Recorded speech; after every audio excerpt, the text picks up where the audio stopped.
বিশ্বের উন্নত দেশগুলোর একটি হচ্ছে অস্ট্রেলিয়া। অস্ট্রেলিয়ায় ধর্মবিশ্বাসী মানুষের সংখ্যা ব্যাপক হারে কমলেও অন্য ধর্মের তুলনায় ইসলাম ধর্মের অনুসারীর সংখ্যা দ্রুত বৃদ্ধি পাচ্ছে। 2006 সালের আদমশুমারি পর থেকে অস্ট্রেলিয়াতে মুসলমানের সংখ্যা শতকরা 40% বেড়েছে, যেখানে খ্রিস্টান ধর্মের অনুসারীর সংখ্যা কমে শতকরা 61% দাঁড়িয়েছে। অস্ট্রেলিয়াতে মুসলিম সংখ্যাগরিষ্ঠ একটি দ্বীপও রয়েছে, যে দ্বীপটি প্যারাডাইস আইল্যান্ড নামে পরিচিত। দ্বীপটি শাসন করে মুসলিমরা। অস্ট্রেলিয়ার এই দ্বীপটি 75 থেকে 80% মানুষের মুসলিম। 1770 সালে ক্যাপ্টেন জেমস কুক অস্ট্রেলিয়া আবিষ্কার করেন। এই কথাটি লোকমুখে প্রচলিত থাকলেও প্রকৃতপক্ষে অস্ট্রেলিয়াতে এর আগে থেকে মুসলমানদের পদচারণা ছিল। ইন্দোনেশিয়ার মুসলিমরাই সর্বপ্রথম অস্ট্রেলিয়া আবিষ্কার করে, তবে দেশটিতে আধুনিক সভ্যতা গড়ে তোলে ব্রিটিশরা। অস্ট্রেলিয়ার জনসংখ্যা বৃদ্ধি এবং অর্থনৈতিক উন্নয়নের জন্য দ্বিতীয় বিশ্বযুদ্ধ পরবর্তী সময়ে অভিবাসন নীতিকে প্রসারিত করা হয়। তখন বেশ কয়েকটি দেশে বাস্তুচ্যুত সাদা চামড়ার ইউরোপীয় মুসলিম অধিবাসী গ্রহণ করার অনুমতি দেয় অস্ট্রেলিয়ান সরকার। এরপর থেকে ইউরোপের মুসলিম দেশ বসনিয়া ও হার্জেগোভিনা থেকে অনেক মুসলিম আসতে শুরু করে দেশটিতে।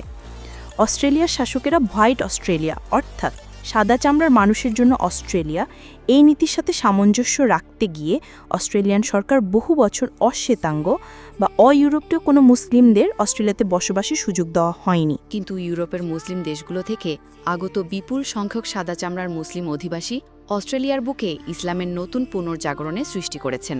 বিশেষ করে অস্ট্রেলিয়াতে ইসলামের উত্থানের প্রথম দিকে আলবেনিয়া মুসলিমদের ভূমিকা ছিল সবচেয়ে বেশি। আলবেনিয়া মুসলমানরা 1960 সালে ভিক্টোরিয়ায় প্রথম মসজিদ নির্মাণ করেন। এরপর 1969 সালে অস্ট্রেলিয়ার গুরুত্বপূর্ণ শহর মেলবোর্নে প্রথম মসজিদ এবং 1970 সালে সুদূর উত্তর কুইন্সল্যান্ডের মারিফাতে আরেকটি মসজিদ নির্মাণ করেন। অশ্বেতাঙ্গ এবং অইউরোপীয় মুসলমানদের বৃহত্তর আকারে অভিবাসন শুরু হয়েছিল 1975 সালে লেবানিজ মুসলমানদের অভিবাসনের মাধ্যমে। লেবাননের গৃহযুদ্ধের সময় 1971 সালে 2231 জন আগমনের ফলে অভিবাসী জনসংখ্যা 40,200-তে এগিয়ে পৌঁছেছিল। লেবাননের মুসলমানরা এখনও অস্ট্রেলিয়ার বৃহত্তম এবং সর্বোচ্চ প্রোফাইল মুসলিম জনগোষ্ঠী। অস্ট্রেলিয়াতে বর্তমানে মুসলিম সিনেটর কিংবা মন্ত্রী পর্যন্ত নির্বাচিত হচ্ছে।